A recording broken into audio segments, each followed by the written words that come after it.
très heureuse que vous avez belé, liboso à poste téléviseur Nabino, Kolanda Kindoki politique, émission d'analyse politique où tous aura toujours na fierté mingi ya ko présenter les bino ba na poto ba na Kinshasa bisika nyonso boji bakwa Kolanda biso ba compatriotes nyonso congolais partout dans le monde en tout cas éparpillés to pesi bino mbote mingi tous aura toujours na sengo ko yeba ko vous belé Kolanda biso partout pelo lenge kani botinde la biso ba message na bino pour que toyeba ko interagir ko yeba ba penser na bino sur maramni ezoleka a na République démocratique du Congo. Alors na cadre ya émission à lelo toza na kinduki politique spéciale parce que tozo yambela bino mona mboka Congo kasi avandi na Congo te azali diaspora ne to benga bango azwami na mboka France précisément na Paris na eto kosola ba question d'actualité nini ezoleka lolenge kani bango bazwaka ba problème ya République démocratique du Congo ebi ke kozala mosika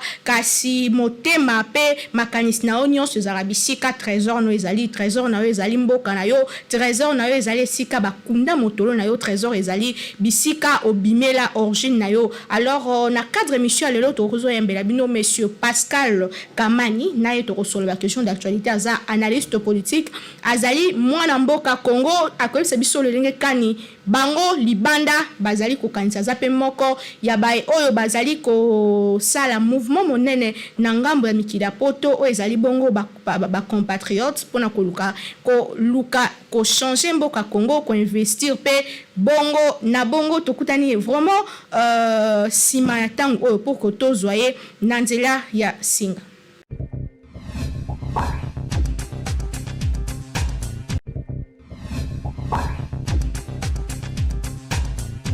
Allô, bonjour monsieur Kamani. Bonjour maman Naomi Dika.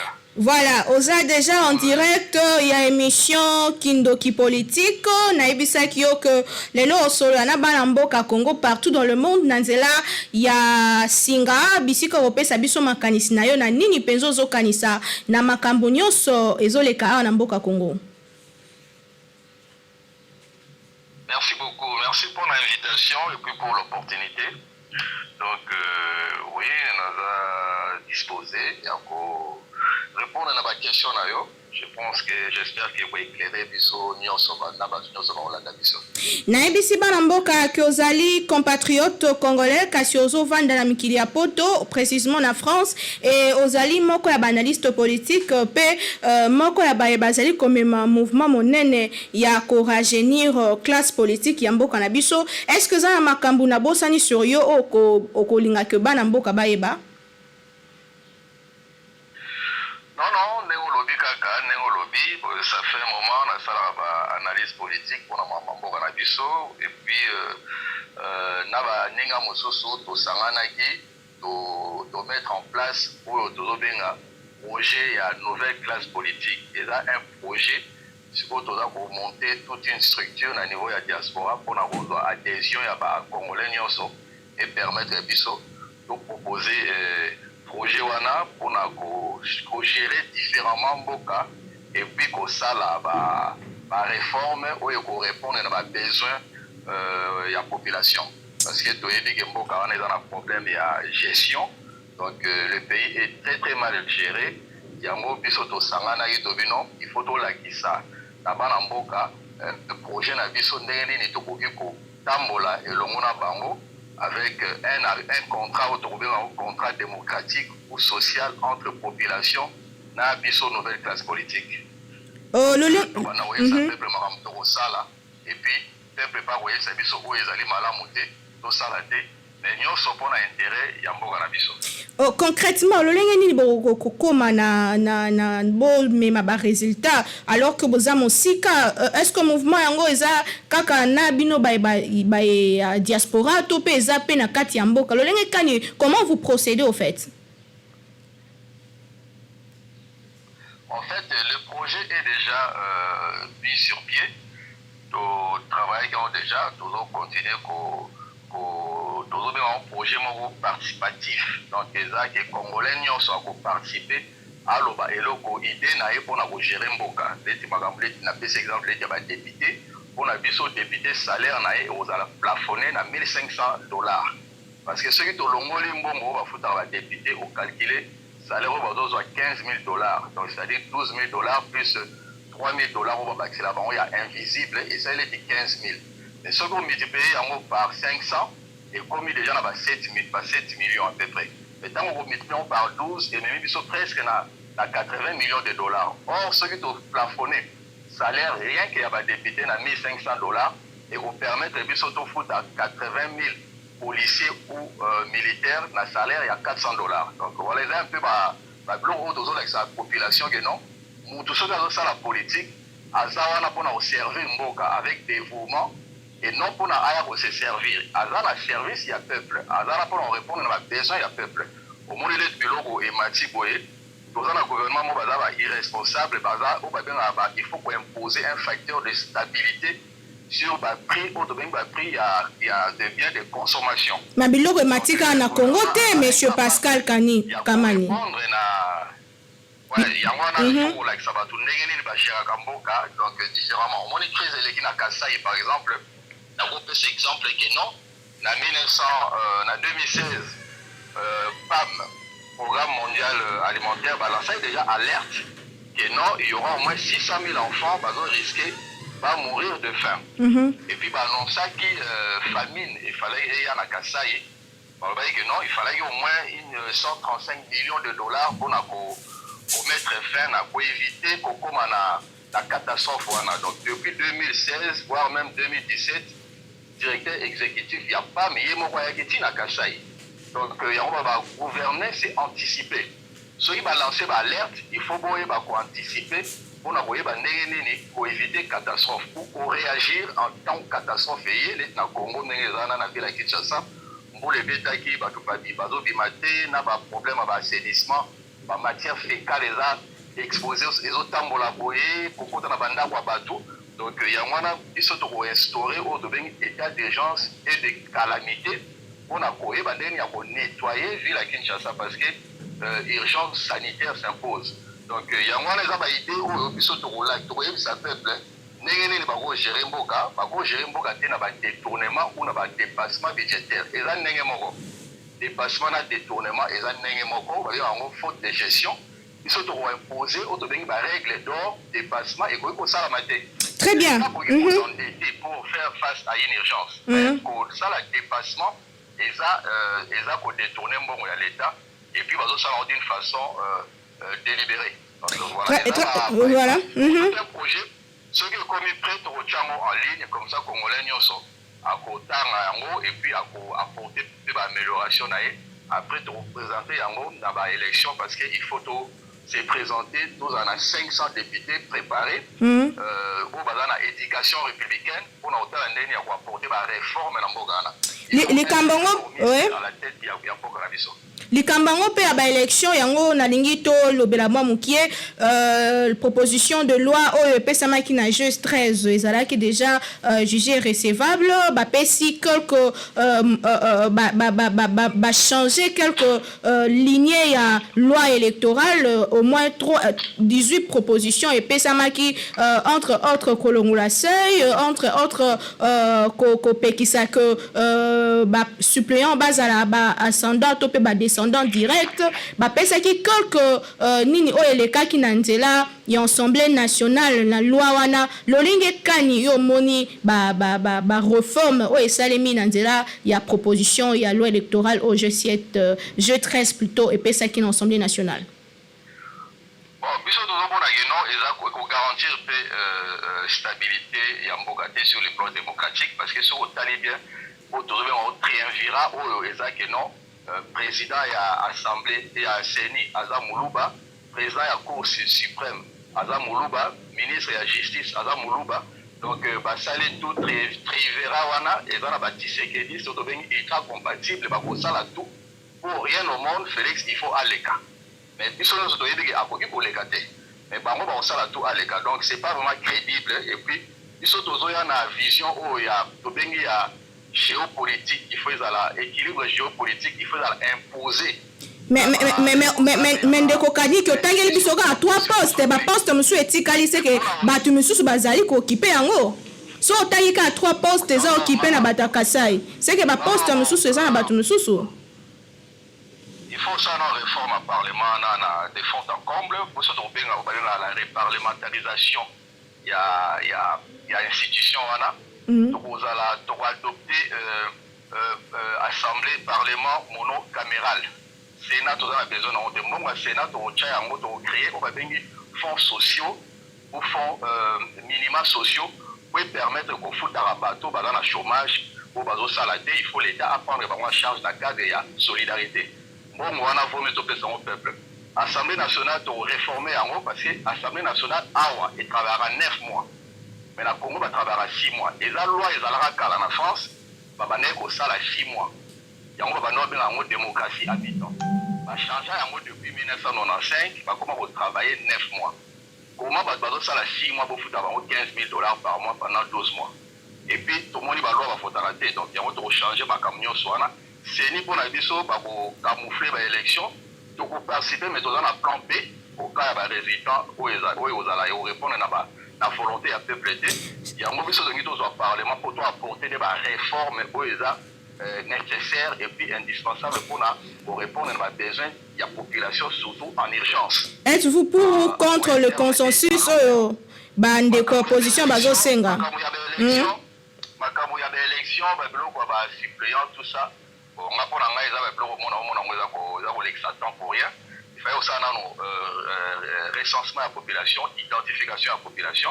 Il y a même des éléments clés. Il y a voyez baba congolais, baza nengeni, voyez ba comprendre nini ba activité à moto, ba situation à moto, pour voyez ba neni répondre aux besoins de la population. Et par moi baza pour ça la lettre on dit na tonganda pour lettre na tol, pour les baba dans la fondation. Il y a un la crédibilité parce que suppléant azalaka vraiment des sous-soutés. On est bon que comme déjà pour se moderniser. Suppléant azalaka ceux qui députés à l'omwe parce la élection partielle pour nous remplacer. Parce que le peuple mutazo voter. Ceux qui vont voter dans la circonscription oyo va voter parce que ayeli bango ba idée oyo a pour en place pour na territoire naé. Et ceux qui azalé donc vous me besoin ça souveraineté on n'est pas peuple est mort à pour nous il y a un peu de marché là-bas on va venir l'élection a mi mandat et permettre aux zones qui sera toujours macambo pas peuple pour peuple ne monde à décider ceux qui a voulu peut changer député ou pas et puis to instaurer les sous auto bengi référendum d'initiative citoyen pour et permettre circonscription où va élire peuple des députés na ewana chaque année so ba moni sali makama malonga te ndenge pour na besoin ya peuple il faut peuple asenga référendum pour na ba bandela élection ya voter député mususu tokenez-moi rapidement idée mo na ba voter so tozana ba idée mususu ko eza différent na bango parce que bango toyebi ke bazo sela intérêt ya Félix Tshisekedi ya ba na bango bazo sela intérêt ya peuple. Tokende rapidement, Ozali pour ou contre consensus bandeko opposition bazo senga dernièrement le week-end passé tout le monde qui bango la kosala sitting bandeko ya FCC bandeko ya Lamuka bazalaki wana bandeko bazalaki wana moi ebele bloc patriotique bazalaki pona kosenga consensus bango ba boyi que ba boyi loi électorale balobi qu'il faut ko vanda ko solo la pona kosala ba élection ko zala libre à apaiser pe crédible. Est-ce que Bazaï a raison? Oui, Bazaï a raison parce que vraiment la bangoté, mais je pense qu'il faut pour ça il se donner un bloc populaire républicain et réunir l'union sur la Congolais, sur la Libanda, la Kati, pour ça pour changer ma cambo.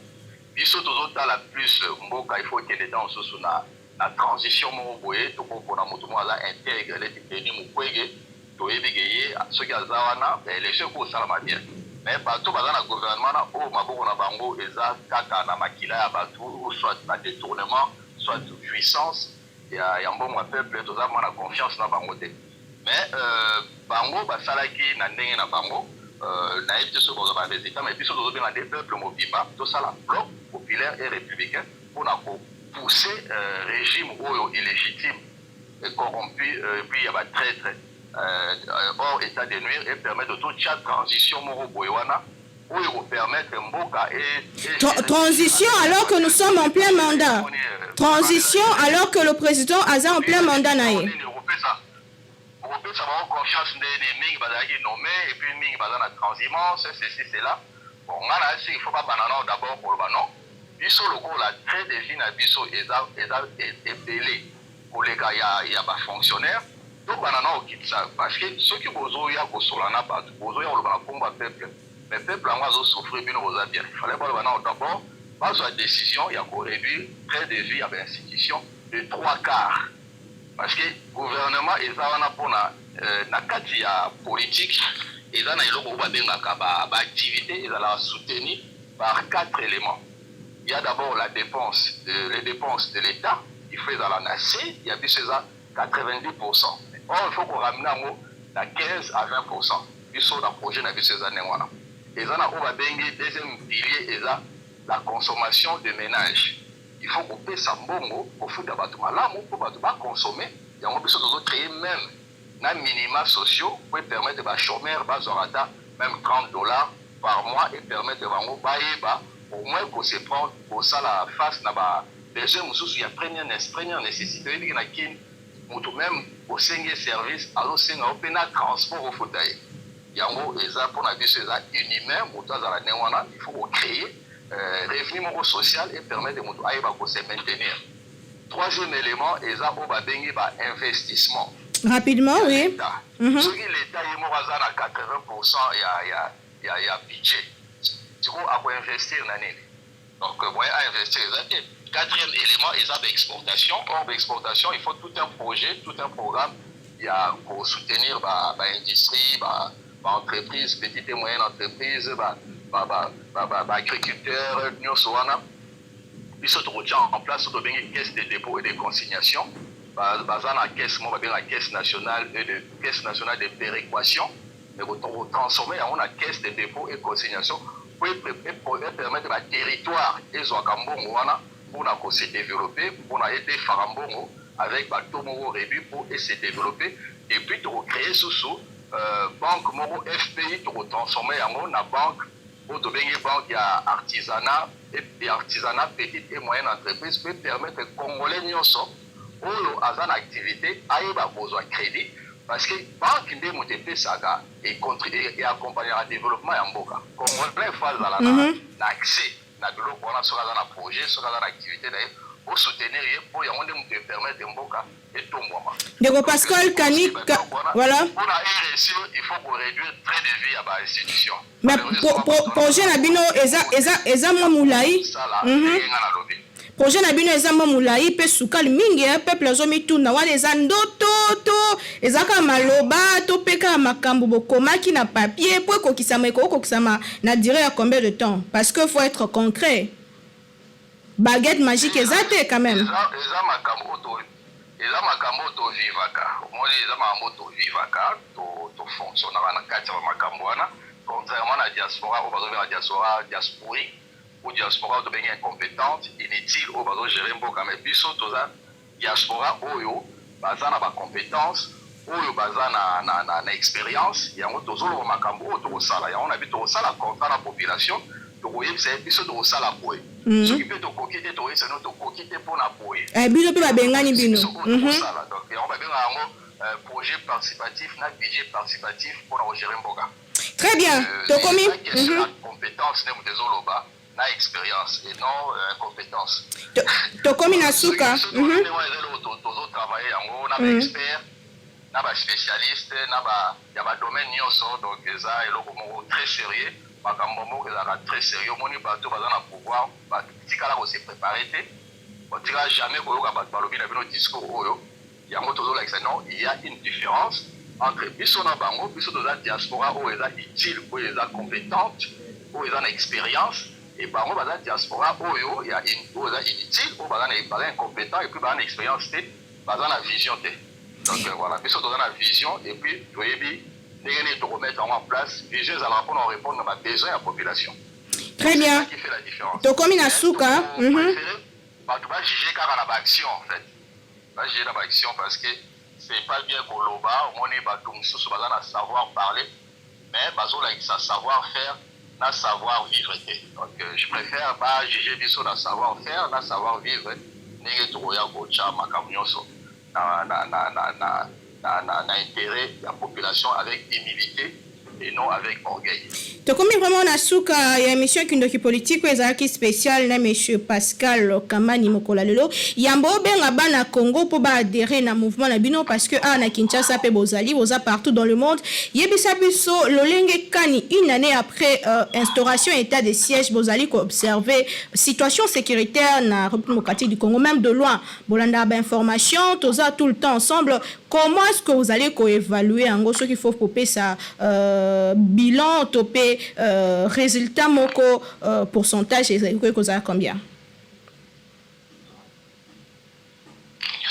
Oui, bon, c'est vrai que déclarer que état de siège pour Bachaki Mboka na situation en état martial, c'est-à-dire peuple a exposé en état juridique d'exception, donc peuple a été privé de la liberté, parce que c'est vraiment dosage de cœur na bango, bazo réclamé bandakala que non, baza na besoin ya état de siège oté, état de siège oyo ezalaki projet moko oto bengi yango projet machiavélique ezalaki économique en fait, eza ngana be en mercenariat, basala yango po bayiba or, bapiller or na Congo. Ils ont un bateau dans Katiwana, Baramoto, et puis ça a été initié par moi, il y a ancien président du Sénégal, qui est dans le Congo, beaucoup dans Félix, comme on a eu Wade, moi na Wade, et on a proposé il y a or pour battre que l'amour arabe. Donc, et ça marché, comme Basalagi, pour battre bandeni yako, Iba, pour piller Mbokawana, ou éviter la Mboka Musukuna na Est, or et ça l'a vanango boye, donc Tango va instaurer couvre-feu et puis pour anticiper directement na accord militaire au Landamaki, na Ouganda, na Rwanda. Et ce qu'on t'a bien, le président de la République a sali haute trahison parce que accord nyonso. Comment ça alors que il manifeste publiquement volontaire aussi ça le bango tout le temps azo voyager de tout le côté pour l'enreluka d'accord et part et d'autres pour aussi sa problème il y a est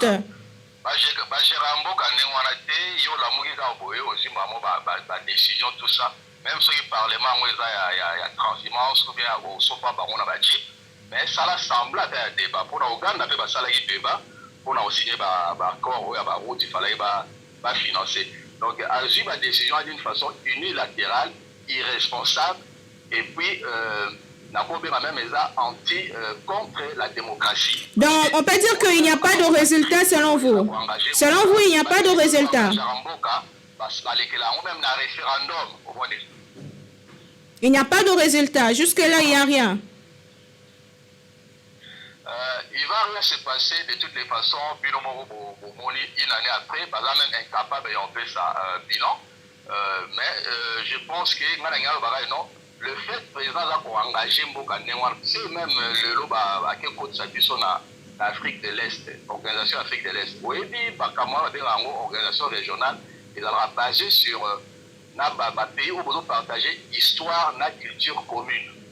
Mais ce qu'on a dit, Somalie, Djibouti, Éthiopie, Bamboka Nyonso, on a une histoire, une culture commune que nous partagons. Et puis, normalement, il faut que nous ayons une communauté Afrique centrale entre les pays partout où nous avons entouré, qui sont développés, région, sous-région, Somalam. Je pense que même Babylone, où il y a signé le traité Néwana, nous devons respecter le pays. Au hasard, dans le minimum, il y a compétence. C'est référendum à peuple. Ça là un référendum. Président va la Belgique, a évité ceux qui à s'intégrer ou pas. Ça là un référendum pour aussi engager le pays dans le traité.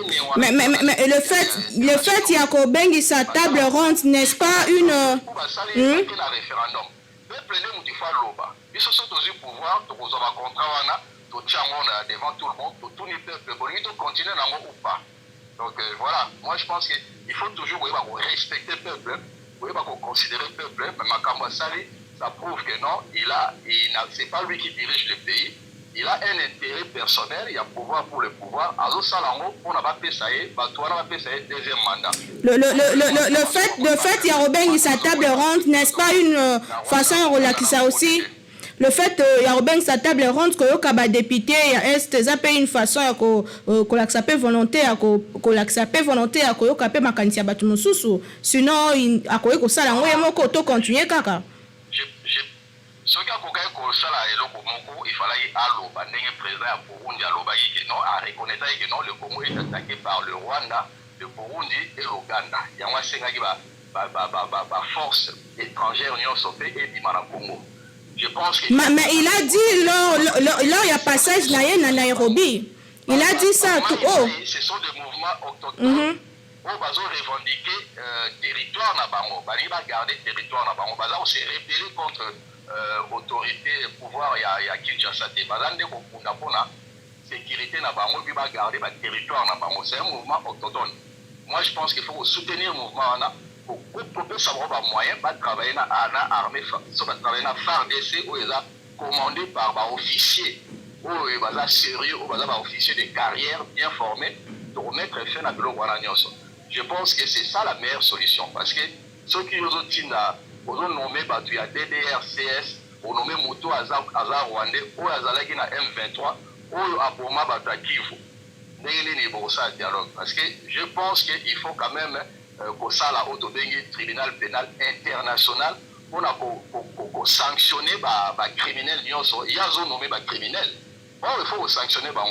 Et puis, là, c'est très très capital. Je pense qu'il faut penser à la victime. Parce qu'il y a une victime.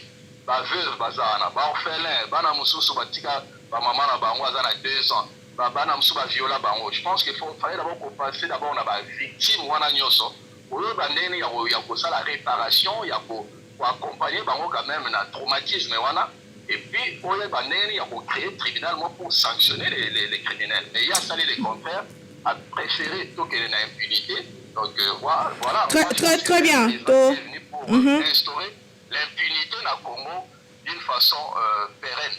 Tout ce qui s'en a.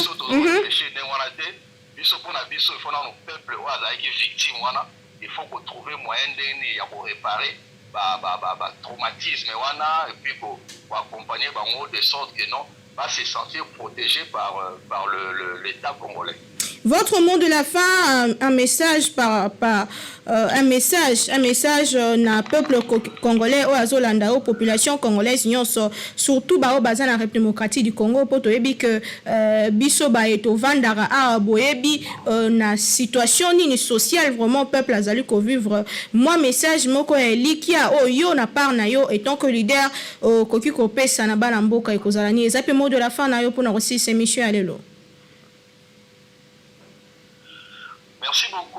Mot de la fin, na rappeler il faut biso surtout se rassembler na eloko biso de lancer tout berango front patriotique du républicain pour na permettre biso to se débarrasser na batu oyo ba confisquer bonheur ya peuple ba déposséder yango une poignée ba congolais moko bazos ba sali de sorte que peuple ala esclave na mboka na ye yango biso to lancer ki mouvement moko boye et rassembler la diaspora, nous sommes travailler en synergie. On a vu son sous dans la ville à Kinshasa, mais pour les Oya,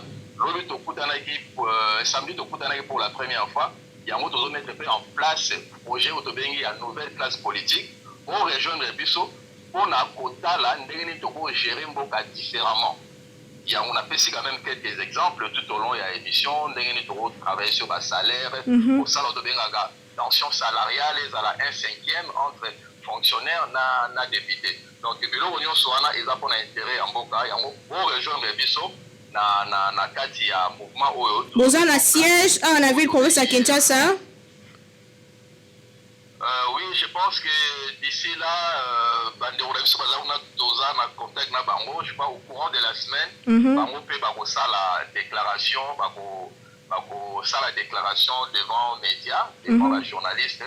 Pour permettre que non, bon, tout continue déjà sur le terrain et puis tout bandit déjà au travail. Donc on doit fonctionner avec des actions. Tout ça, on attend, il y a ça va conseiller, il y a dénoncer, tout comme à un moment où il y a action parce que peuple a souffert, il a souffert minimum.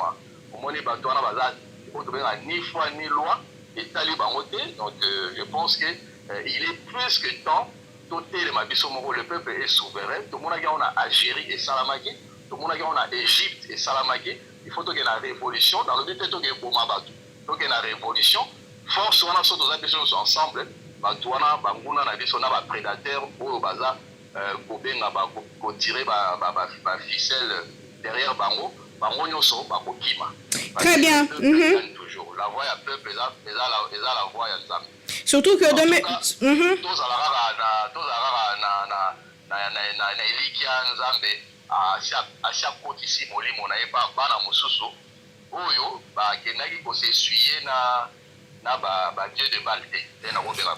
Merci beaucoup, monsieur Pascal. Oui. Totondi Obotondi, monsieur. Vraiment, merci, mingi. C'est vrai que tout le monde a une image, rapidement, parce que tu as aussi. Je pense que à la semaine prochaine, tu auras l'émission sur la réaction à l'Obaki, tout ça. On peut quand même condamner le fait qu'il y a un principe, il y a un principe, il y a tribalisme, il y a un principe, il y a corruption. Donc voilà, mais je pense que ceux qui sont vraiment le discours d'envie libidinale, d'exagérer, c'est vrai que c'est pas bien. Journaliste, ça va pour faire sa information objective. Information objective. La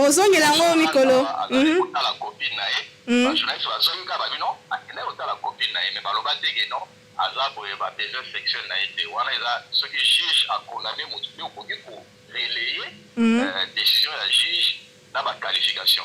Mais puis le Moussousou a l'Obatika Kolobagino a Tosenga Kabila pardon, Moutoua Tosenga Kabila pardon. Kabila Azali, je m'excuse, juste 2 minutes. Kabila Azali les Timoui. 1 minute. Ce qui mouille d'ailleurs Koyi Banandaku a Jibilo Kwakeyi. Bakatio Maboko na Makolote aux Osala au Somba Biloko Moussousou. Pour regretter nos Somba Biloko. Mais Kabila Zasko Mouyibi Oya Nanda Unabino a yibi bino biloko a vu maman la bino a violé et puis a tiqué les maladies ou a commis donc a tiqué les bino a détruire les botas ya mwana mutuiti Kabila jamais mutu akoyiko tokondima biso tondima mutu boko aloba non Kabila tosengi yo pardon te donc Kabila yela biso ma problème ndenge yeboko aye a yibi nano après ya tiqué bino mutu oyo yemo kwa cheba tuwana edike non Boutouana a zappé marionnette, Rwandais, Bazana pour monde Sabino Sopati. Tozonga prochainement, voilà, tozonga prochainement pour to kota vraiment mozindo. Si ko tangu na biso esili vraiment to tondio botondi monsieur Pascal Kamani depuis France bisiko zalaki vraiment na volonté à couper sa biso makanisi na ona etali ba question d'actualité en mboka na biso. Et voilà, tozalaki nandeko Pascal Kamani depuis France. Précisément la capitale na Belgique bisika azwaki libaku ya ko répondre na ba question surtout makambetali actualité pomboka Congo ezala ba défi ebele biso na kindoki politique sujet na biso ezala komba mutute ezala te ko finga tope ko buka mibeko poto respectera mibeko ya mboka Congo kasi sujet na biso ezala kanisa malamu pona Congo loba balamu pona Congo sala bolamu pona Congo nde wana okozala intéressé tope ko intéressé biso soki ozali ko kanisa malamu pona Congo en tout cas la biso na numéro est affiché justement na ba écran na yo koleka na émission politique politique ko pesa yo makanisi po ba ilo poto ba lo barako na nzela ba makanisi belende to mona ka lumière il faut que ba réfléchir poto zo pole pour que to bimata msu na libulu o tamsu makanisi na yonde et osa ke mboka Congo ekende ko finga kaka te congolais ko finga kaka te mo konja sai bo azong sibo tamsu likanisi na wana nde ko sunga ye likanisi ne wana nde ko sala ko mboka évoluer en tout cas kindoki politique, votre émission d'analyse politique. Retrouvons-nous très prochainement avec invité à Sika, toujours avec le même plaisir. Tika Nzambe, Abenissa Mabela Bakoko na biso, République démocratique du Congo. Ciao.